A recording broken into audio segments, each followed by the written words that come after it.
En esta segunda parte de la clase de nidarios vamos entonces a ver un poco los grupos taxonómicos. Creo que esta parte me quedó en la clase un poco grande, pero es más grande de lo que necesitamos saber, por lo tanto vamos a enfocarnos en lo que les voy a ir diciendo en esta presentación. Y eso va a ser lo más importante. El filo nidarios, perdón, el filo nidarios o filum nidaria se clasifica en cuatro clases taxonómicas. Son las clases Anthozoa, la clase Hydrozoa, la clase Scyphozoa y la clase Cubozoa. Vamos a ir viéndolas cada una. La clase Hydrozoa es una de las clases con más especies, no es la más abundante. Tiene algunas pocas especies de agua dulce, mientras que la mayoría son marinas igual. Y contiene a formas que son coloniales, que forman grupos de individuos que comparten recursos, ¿verdad? Eso es la definición de una colonia de animales que comparten recursos y dividen sus funciones. Eh, y en este recuadro vemos las características que definen a la clase hidrozoa. De aquí lo que me interesa más que se aprendan en realidad es que los hidrozoos por lo general son de tamaño más pequeño y aunque algunas colonias pueden ser muy más grandes, por ejemplo el coral de fuego, que es un tipo de coral, es de la clase hidrozoa y él pues tiene una forma de coral grande, ¿verdad? Pero la gran mayoría son más pequeños. Y en ellos la mesoglea, que yo les contaba que es el tejido conectivo que se encuentra entre la epidermis y la gastrodermis, entre esas dos capas se encuentra la mesoglea. La mesoglea de los hidrozoos no tiene células y tiene pocas sustancias, entonces en realidad la mesoglea de los hidrozoos es muy transparente y permite ver casi que todo el interior del cuerpo. Eso es importante porque entonces cuando observamos una medusa de la clase hidrozoa, esa medusa por lo general se le ven todas las estructuras internas de manera muy, muy fácil, es casi que transparente. Ok, las gónadas de los hidrozoos además son de origen epidérmico, que también es una diferencia, aunque algunas son endodérmicas, pero en ese caso los óvulos y los espermatozoides por lo general se vierten al exterior directamente. Esta última característica no me interesa tanto que ustedes la manejen, esta la pueden obviar si quieren. Lo más importante es que la mesoglea no tiene células y que la gastrodermis casi no tiene nidocitos, están como, o sea, son muy escasos porque tienen un tamaño pequeño. Entonces, por lo general, no ocupan nidocitos dentro de la cavidad gastrovascular. Pero lo más importante es que son pequeñas y que son casi transparentes por las medusas por tener una mesoglea con muy poquitas células. O, bueno, más bien sin células, con cero células. Y aquí tenemos a Ovelia, que es un ejemplo que siempre se estudia en zoología, que es una colonia de hidrozoos que tiene polimorfismo. Entonces tenemos un montón de tipos de pólipos pequeños. Esto parece una mata, ¿verdad? Mucho tiempo se clasificó como una planta, pero ya cuando empezaron a estudiar se dieron cuenta que eran pequeños pólipos con tentáculos y algunos que eran pólipos más bien especializados en la reproducción, como este que está aquí, que es más pequeño.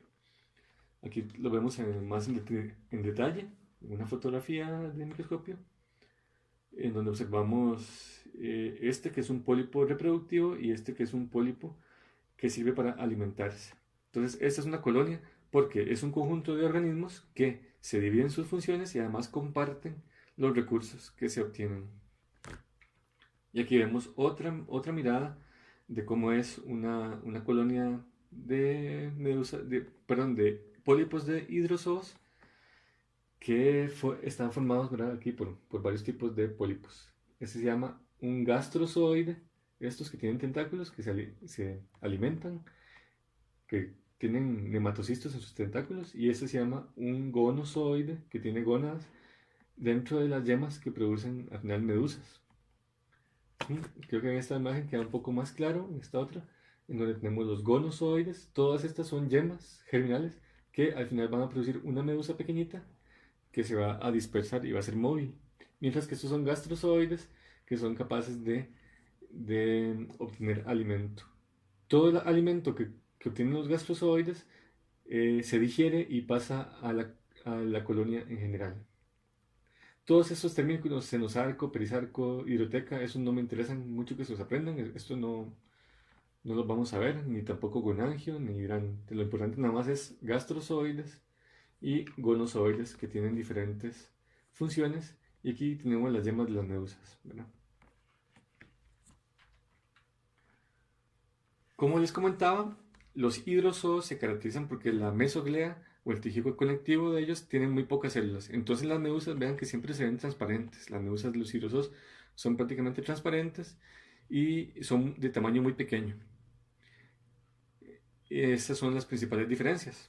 Otra diferencia que se va a encontrar en los libros es que las medusas de la clase hidrozoa tienen un velo, como una capita por debajo de la campana que se llama velo, que les ayuda a, a un mejor nado. Eh, es difícil ver el velo en las medusas de la clase hidrozoa y por lo tanto no vamos a poner mucha atención en esa característica, aunque sí es una característica que las diferencia, la presencia del velo. Lo más importante es que tienen una campana, ¿verdad? O una umbela, que es casi transparente por la poca cantidad de células que hay en la mesoglea. Y después tenemos esos canales que se llaman canales radiales, que todos confluyen en la boca. Entonces, a partir de la boca, que está aquí, vienen los canales radiales que son parte del sistema digestivo. Perdón. Y aquí están, ¿verdad? Este es un canal radial, aquí hay otro canal radial, aquí hay otro canal radial, aquí hay otro canal radial. Hay un canal anular, también por donde se distribuyen los alimentos, y esto que está aquí es la boca, que en realidad toda esta estructura se llama manubrio, y en el centro de esta estructura se encuentra la boca. Entonces aquí tenemos el manubrio, y en el centro se encuentra la boca. Vamos a verlo aquí en esta imagen también. Una medusa muy transparente.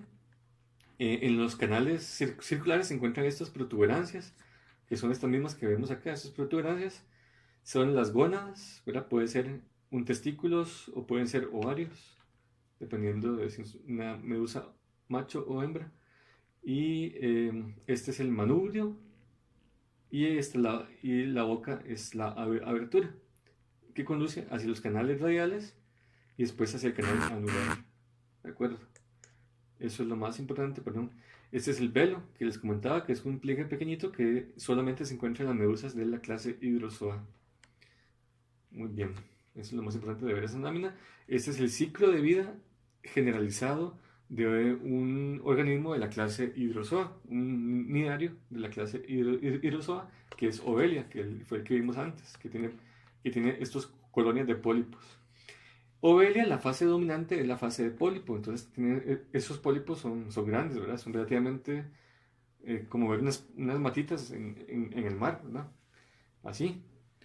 Y tiene las partes que ya dijimos. Cuando los gonozoides producen las medusas empiezan a crecer hasta formar medusas un poco más grandes, pero son medusas que siempre son de muy pocos centímetros y muy transparentes. Entonces las medusas machos llevan testículos y las medusas hembras llevan ovarios. Ellas pueden sacar liberan los espermatozoides y los óvulos y en el medio externo se produce la fecundación, en muchas de las especies es así. Y a partir de ahí se forma un cigoto, una mórula, la blástula, la gástrula, que aquí falta, y finalmente da origen a la larva plánula, que es una larva ciliada y móvil. Ella nada por un tiempo corto hasta que encuentra las condiciones adecuadas y se deja caer hasta que se deposita sobre el sustrato y a partir de allí empieza a transformarse en un pólipo nuevamente. Y el pólipo, por reproducción asexual, por gemación, empieza a producir ramas nuevas cada vez hasta formar la colonia de pólipos. Ese es el ciclo de vida generalizado de los hidrozoos, ¿verdad? No todos son así, hay algunos que tienen algunas variaciones. Por ejemplo, tenemos a las colonias flotantes, que son la clase hidrozoa, un orden que se llama Siphonófora, que está dentro de esta clase. No hay que aprenderse este nombre, nada más que son de la clase hidrozoa, los vamos a ver en el laboratorio. Se llaman fragatas portuguesas esta especie. Y aunque a primera vista parece una medusa, ¿verdad? En realidad, este es una colonia de hidrozoos que son flotantes. Entonces, uno de los pólipos se convierte en, en un flotador, una vejiga flotadora, que se llama neumatóforo. Mientras que los demás restantes tentáculos, bueno, estos que parecen tentáculos en realidad son zooides de la colonia. Cada uno de estos se va a dividir las funciones. Generalmente estos más gruesos contienen una grandísima cantidad de nematocistos y son los que paralizan a las presas, que en este caso aquí vemos son peces. Y los otros se encargan más que todo de producir enzimas digestivas que ayudan a que se digieran los peces y se puedan succionar los contenidos. Y así es como se alimenta esta colonia de hidrozoos. El veneno de estos nidarios es muy potente y yo les comentaba que producían mucho dolor si los seres humanos los tocan. Y para los peces es mortal, ¿verdad? Generalmente ellos son de una vida pelágica y además el viento ayuda a arrastrar las colonias como si esto fuera una vela de un barco. Entonces vamos a ver estos ejemplares en el laboratorio. Ahí tenemos algunos ejemplares. Vamos a observar aquí algún video donde se muestra a esta especie. Vamos a ver si era este. Mm, Bueno, perdón, esta es una colonia de hidrozoos, también de ese orden. Esta es otra especie diferente a la fragata portuguesa, pero también es una colonia flotante. Si ustedes ven, aquí tenemos el neumatóforo. Bueno, en este caso hay varios neumatóforos que son flotantes y aquí tenemos todos los zooides de la colonia, ¿verdad? Cada uno ahí alimentándose de pequeños animales que se encuentran en el plancton. Ese para que vieran a este que es diferente. Y en la clase también está este otro video donde sí vamos a poder observar, decía yo, bueno, no. Ahí ustedes eh, podemos buscarlo aquí. Vamos a buscarlo aquí. Physalia physalis.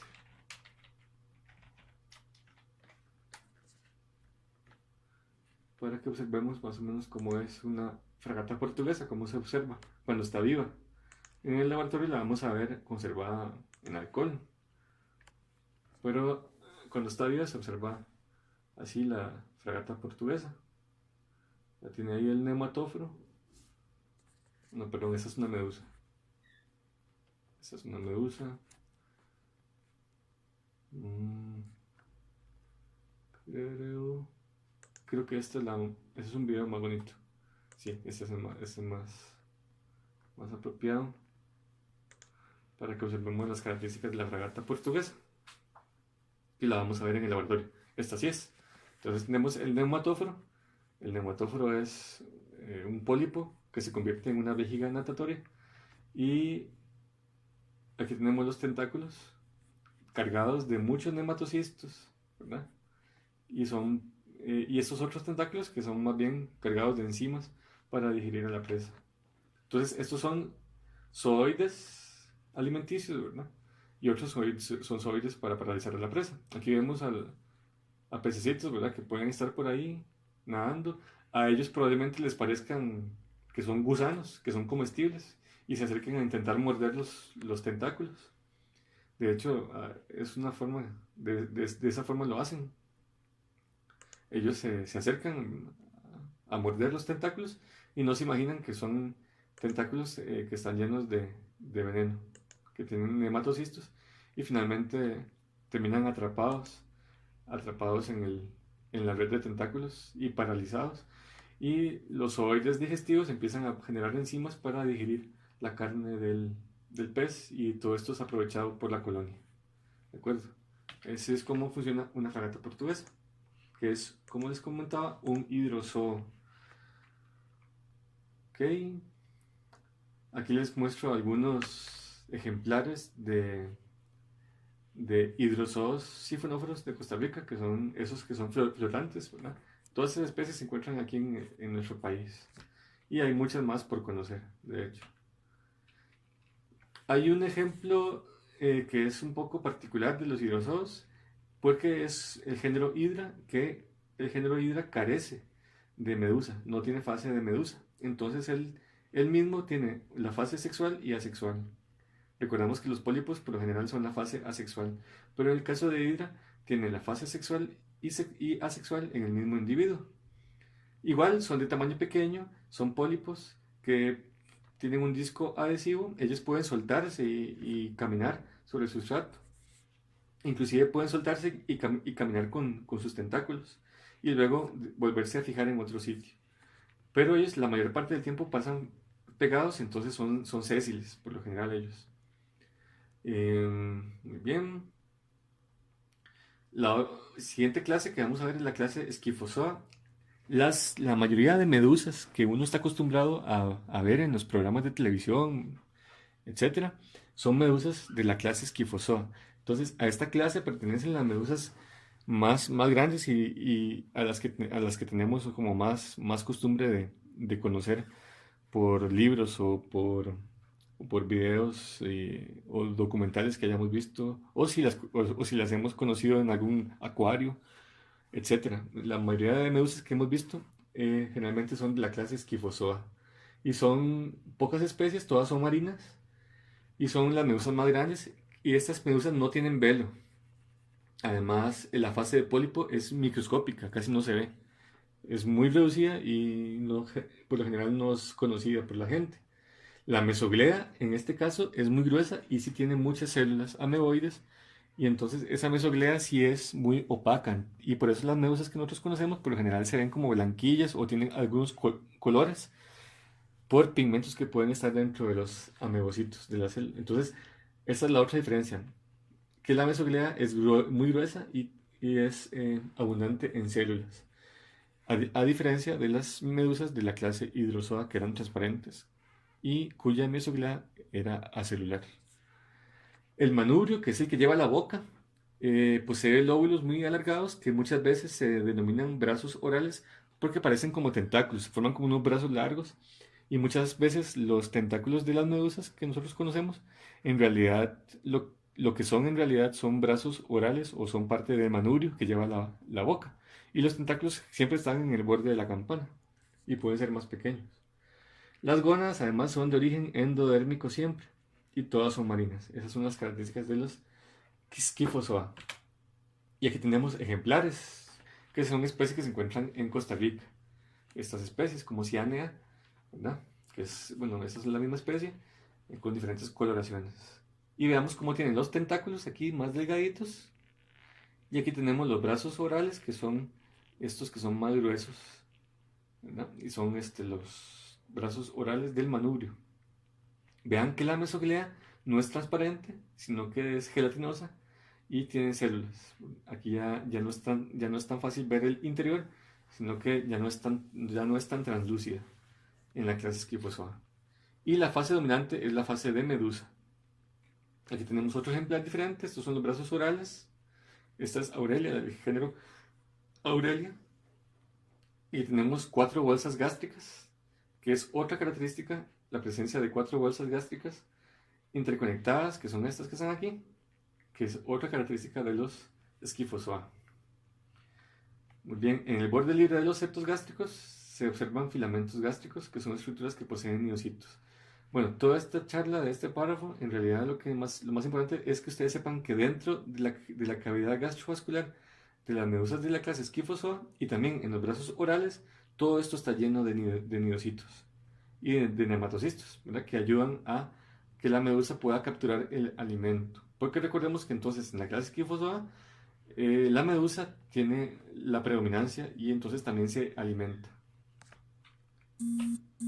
Este es el ciclo de vida de los Scyphozoa.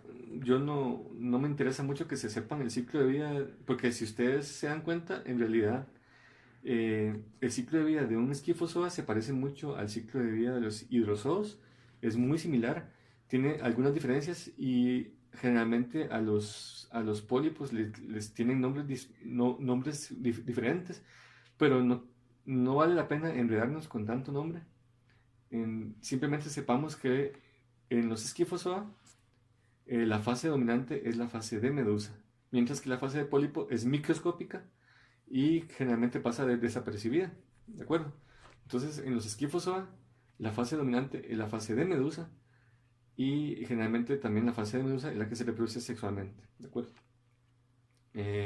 Aquí hay unos videos que muestran el ciclo de vida de los Scyphozoa, pero tampoco vale la pena que ustedes se enreden más viendo estos videos. Y como les decía, lo más importante que sepamos que Scyphozoa son las medusas grandes y ellos tienen una fase de pólipo muy pequeña, muy reducida. Y aquí les dejo algunas fotos de especies de nuestro país. Esta es Pelagia noctiluca, la familia Pelagidae. No hay que saber estas especies, nada más son para que ustedes ahí por si alguna vez las ven en un acuario o si ustedes bucean y las encuentran, ¿verdad? Estas son medusas de la clase Scyphozoa, con una mesoglea grande y gruesa, con brazos orales y tentáculos.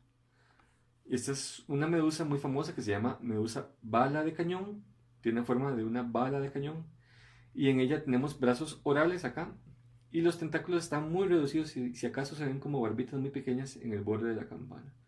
Entonces, esta se llama Stomolophus meleagris.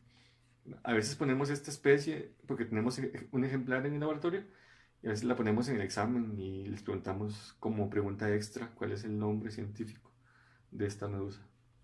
Pero bueno, eso va a depender del asistente si les quiere preguntar algo así. Y esta es la medusa luna, Aurelia ahorita, vean qué bonita que se ve. Aquí se le ven las 4 bolsas gástricas características de la clase. Muy bien. La otra clase es la clase Cubozoa. La clase Cubozoa contiene a las medusas caja. Las medusas cajas se parecen así por encima a las medusas de la clase Scyphozoa, pero tienen una gran diferencia y es que sus tentáculos salen de cada uno de 4 vértices diferentes. Hay 4 vértices en la medusa y de ahí salen los tentáculos. No salen a lo largo de todo el borde de la campana, sino que salen de 4 vértices. Y como tiene 4 vértices, tiene forma de una caja y por lo tanto le dicen medusa caja.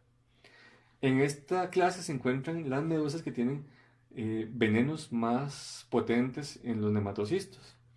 ¿De acuerdo? Y aquí esta foto, de hecho, es la foto de Chironex fleckeri, que es la avispa de mar de Australia. La forma predominante en la clase Cubozoa es la fase de medusa. De hecho, no se conocen para la mayoría de especies la fase de pólipo. Y entonces, de cada uno de esos 4 vértices, hay una base aplanada, que es esta, que se llama pedalium.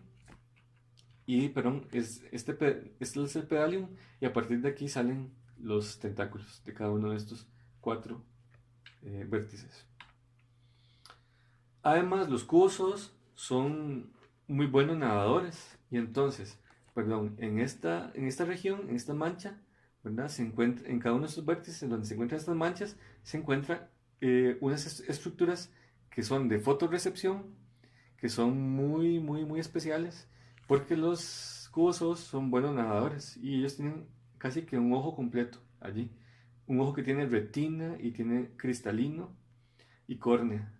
Entonces son ojos que pueden generar una gran visión a pesar de ser animales tan primitivos, ¿verdad? Tienen una muy buena visión y aquí tenemos esta estructura. Además, a la par de los ojos, tenemos esa estructura que parece una piedrita, que es el estatolito, que forma parte del estatocisto, que es la estructura que ayuda a la medusa a percibir la posición, si está en forma vertical, horizontal, porque percibe la fuerza de gravedad. Aquí hay un video de medusas nadando, pero eso no lo vamos a ver. Ahí, si ustedes quieren en la clase, pueden darle clic para observar el cubo medusas mientras nadan ellas. Aquí les dejo esta imagen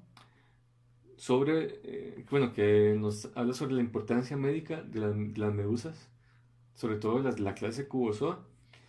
Aquí es un anuncio de peligro para los bañistas en esta playa de Australia, en donde mucha gente ha perdido la vida gracias al contacto con alguna de las especies de cubomedusas, de medusas, sobre todo la especie Chironex fleckeri, que se llama avispa de mar, que tiene un veneno muy potente, como yo les comentaba. Esta playa, si ustedes logran ver en estas flechas, se marca un sitio en donde se ha colocado una red que impide el paso de estas medusas, de la especie Chironex fleckeri. Entonces se pensó que el uso de esta red iba a ser suficiente, ¿verdad? Para lograr que las personas pudieran bañarse en la playa sin peligros. Sin embargo, tiempo después de que empezaron a implementar esta medida de seguridad, empezó la gente a tener accidentes y muertes otra vez por picaduras de medusas. Y entonces empezaron a preguntar de qué era lo que pasaba y se dieron cuenta que había otra especie de medusa de Cubozoa que se llama Carukia barnesi, que se le llama comúnmente la medusa Irukandji. Esta especie es más pequeña y todavía más venenosa que la avispa de mar. Y entonces, desgraciadamente, no les funcionó mucho el sistema este para poder evitar los accidentes por medusas de Cubozoa. Aquí también hay un video que recoge que me parece que era un pequeño documental donde había entrevistas con personas que habían sido heridas por medusas de Cubozoas. En Costa Rica, bueno, en Costa Rica generalmente, bueno, no se encuentran las especies estas que son tan peligrosas hasta el momento, ¿de acuerdo? No se ha reportado hasta el momento su presencia, aunque sí se han recolectado medusas de la clase Cubozoa que por dicha nunca han generado ningún accidente con personas en las playas. Generalmente los meses del año en donde hay más medusas en Costa Rica, en el Caribe generalmente de febrero a julio, mientras que en el Pacífico en los meses más calientes, pero también antes del inicio de las lluvias principalmente. Ujú. No sabemos con certeza en este momento cómo el calentamiento global ha trastornado estos ciclos en nuestro país, entonces no es nada raro que veamos de repente un gran afloramiento de medusas en algún mes en sitios donde antes no se daban y empiecen a haber accidentes. Ujú. Muy bien, y la última clase que vamos a ver es la clase Anthozoa, que es la clase a la que pertenecen las anémonas y los corales. También los abanicos de mar y las gorgonias, que son todos estos ejemplares de la clase Anthozoa. La clase Anthozoa, Antho significa como flor. De hecho, es como les decían, animales flor. Los corales, generalmente bueno, la clase Anthozoa en general es la clase más variada, tiene unas 100.000 especies. En ellos la fase de medusa ha sido totalmente suprimida. Ellos no tienen fase de medusa, solamente son pólipos. Y los corales generalmente son coloniales, mientras que las anémonas por lo general son solitarias o forman agregados pero no colonias. La cavidad gastrovascular de los antozoos es particular en el sentido de que presenta divisiones en forma de septos y mesenterios y además presenta una faringe. Y las gónadas son siempre de origen endodérmico. Esas son las características de los antozoa. Aquí tenemos una imagen. Este es un antozoo, una medusa del género Metridium, y en un corte transversal podemos verla así. Este es un corte al nivel de la faringe, y aquí tenemos los mesenterios, ¿verdad? Que hay primarios, hay secundarios, y los terciarios, perdón, los primarios que son los primarios son los completos, los secundarios y los terciarios son los más pequeños que no son completos. Y todo el resto de espacios es la cavidad gastrovascular. Veamos cómo la cavidad gastrovascular es más estrecha al principio, que forma la faringe. La faringe aquí ayuda es muy muscular y ayuda a mantener las presas allí, mientras son paralizadas, perdón. Y más abajo tenemos la cavidad gastrovascular o la cavidad gástrica, y que tiene estos filamentos que se llaman acontios, que tienen un montón de nidositos. Y entonces, una anémona de estas agarra un pececillo y lo mete aquí en la cavidad gastrovascular, y aquí lo terminan de matar con esta cantidad de nematocistos que tienen en estos filamentos. Pero también en la faringe hay filamentos que contienen nematocistos, y también obviamente en los tentáculos hay muchos. Aquí observamos un ejemplo bonito de una asociación que pareciera ser mutualista, ¿verdad? En este momento, entre un cangrejo ermitaño con su concha y una anémona. Vamos a observarla. Es una asociación muy curiosa en donde el cangrejo ermitaño inclusive fuerza a la anémona a que se suba en su concha. Aquí tenemos que este cangrejo ermitaño ya tiene una anémona ahí subida en la conchilla, mientras que aquí tenemos otra anémona que está aquí protegiéndose porque piensa que el cangrejo la quiere matar, pero el cangrejo lo que está haciendo es tratando de despegarla de esta otra concha para subir, para que se suba en la concha que tiene ahorita él. Vamos a adelantar ahí la acción.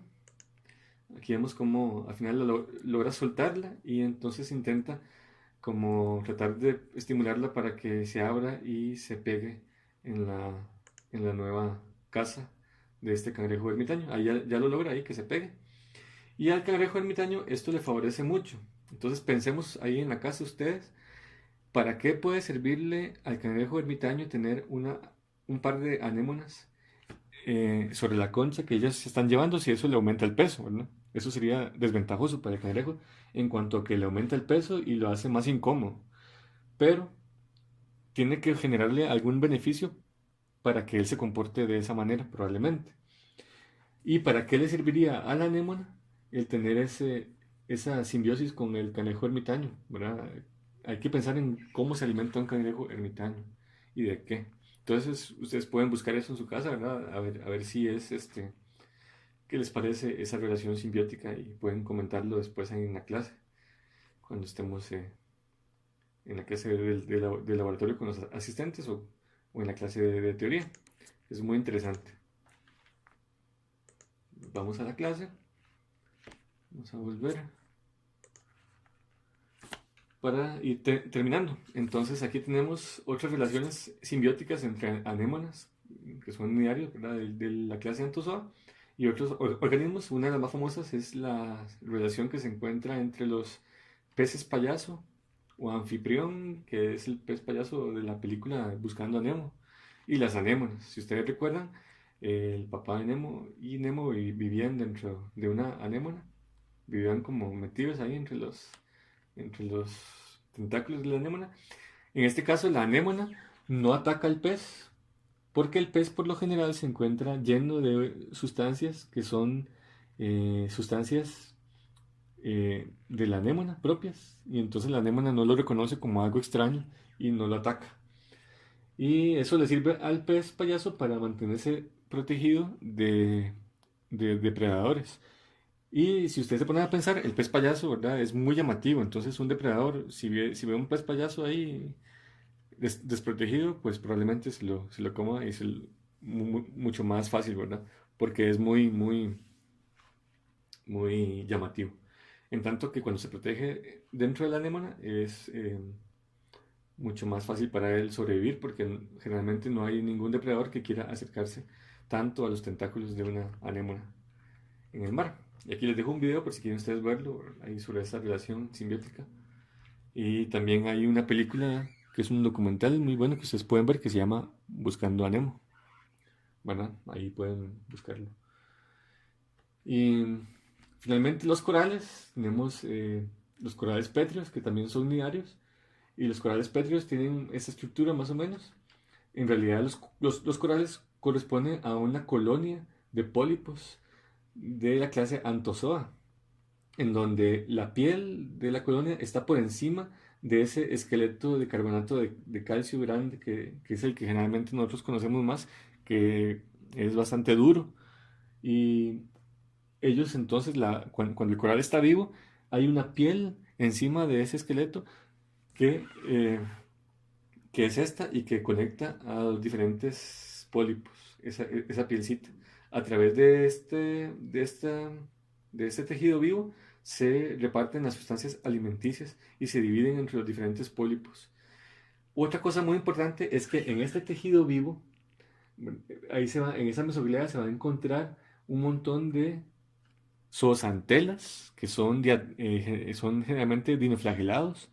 ¿Se acuerdan que hemos visto que son alveolados? Son del filo Dinoflagellata, son protozoarios que son fotosintéticos, tienen pigmentos fotosintéticos y que son la causa de que los corales puedan sobrevivir y crecer de una manera apropiada en un ambiente que casi no tiene nutrientes, como son los arrecifes de coral. Entonces, los sitios donde hay arrecifes de coral, por lo general, son sitios que tienen muy pocos nutrientes y que entonces la presencia de dinoflagelados en los tejidos vivos de los corales les permite que haya fotosíntesis allí dentro del coral y que esos azúcares que se están formando por la fotosíntesis puedan ser aprovechados por el coral para crecer de una manera mucho más rápida y más constante en un ambiente con con muy pocos nutrientes. Y entonces, gracias a esto se forman los arrecifes y los arrecifes en sí van a formar también un montón de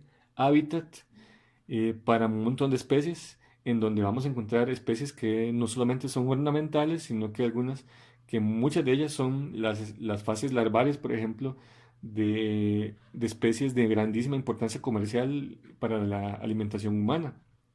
Entonces, la pérdida de los corales no solamente es que se pierde algo que es muy bonito, sino que se pierde algo que además es muy importante, pues es la cuna, es como el jardín de niños de un montón de especies de animales que son fundamentales para la alimentación de muchas culturas y de muchas personas que viven de la pesca, por ejemplo. Eh, en la cavidad gastrovascular de los pólipos de los corales está dividido, ¿verdad? Como en otros antozoos, y el esqueleto de coral que está por debajo también forma septos que se llaman escleroseptos, que ayudan también a dividir la cavidad gastrovascular del pólipo. Ujú. Y aquí les dejo una lámina con diferentes especies de corales y anémonas que se pueden encontrar en nuestro país. La mayoría de ellas. Tenemos a Leptogorgia alba, que es del Pacífico de Costa Rica. Este es un coral suave, o llamado también gorgonia o abanico de mar. Vamos a ver algunos abanicos de mar en el laboratorio de otras especies, pero por lo general sabemos que son de la clase Anthozoa. Después tenemos a Palitoa grandis, que es un tipo de coral. Aquí tenemos, estos son los tentáculos, ¿verdad? De un pólipo. Este es otro pólipo, aquí varios pólipos. Y cuando los pólipos están guardados, se ve todo morado. ¿De acuerdo? Aquí tenemos una anémona solitaria, Antopleura, que es una anémona también presente en Costa Rica. Este se llama una pluma de mar o pennátula, el género, que es una colonia también de pólipos, pero es un antozoo, es un tipo de coral suave también. Esta es una también muy característica que tenemos en el laboratorio para enseñarles, que se llama pensamiento de mar. Tiene forma como de un corazón o un riñón. Y esta se puede encontrar a veces en el Golfo de Nicoya.